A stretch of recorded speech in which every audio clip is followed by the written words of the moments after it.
ഞാൻ ജോലിക്ക് പോണമ്മേ. അവന്റെ ഒരു ജോലി. എടാ, കല്യാണം കഴിഞ്ഞിട്ട് 5 മാസമായില്ലേ? ആ രാധികന്റെ അടുത്ത് വാങ്ങിച്ച ഡോക്ടറിന്റെ നമ്പർ ഞാൻ തന്നല്ലേ? എന്നിട്ട് എന്താ നിങ്ങൾ കാണിക്കാൻ പോകത്തത്? ഇപ്പൊ തന്നെ കാണിക്കണമ്മേ. കല്യാണം കഴിഞ്ഞിട്ട് കുറച്ചല്ലേ ആയുള്ളൂ. എന്നിട്ട് കുറച്ചുകൂടി കഴിയട്ടെ, എന്നിട്ട് ആയാലും കാണിച്ചാ പോരെ? പോരാ, ധാരണ പ്രശ്നമാണെന്ന് എനിക്ക് അറിഞ്ഞേ പറ്റൂ. എന്നിട്ട് വേണം ഇതിലൊരു തീരുമാനം ഉണ്ടാക്കാൻ. അവര് വല്ല മച്ചു പെണ്ണിനായിരിക്കും നിന്റെ തലയിൽ വെച്ച് കെട്ടിത്തന്നത്. അമ്മ എന്തൊക്കെയാ പറയുന്നേ? അനാവശ്യമായിട്ട് എന്തിനാ എന്റെ വീട്ടുകാരനെ ഈ കാര്യത്തിൽ വലിച്ചഴിക്കുന്നേ?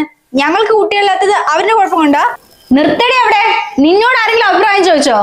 എടാ, നീ എന്ത് നോക്കി നിക്ക? നിന്റെ മുന്നിലല്ലേ അവള് കിടന്ന് ഡയലോഗ് അടിക്കുന്നത്?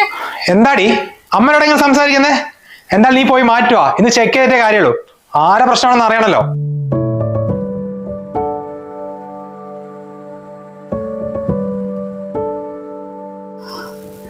അതെന്തായാലും നന്നായിടാ മോനെ. എന്തായാലും ഇത് അവളുടെ പ്രശ്നം തന്നെയാ, അല്ലാണ്ട് നമ്മുടെ കുടുംബത്തിലൊന്നും ഇങ്ങനെ ഉണ്ടാവില്ല. രണ്ടിലൊന്നും അറിഞ്ഞിട്ട് വേണം അവളുടെ വീട്ടുകാരൊന്ന് വിളിക്കാൻ.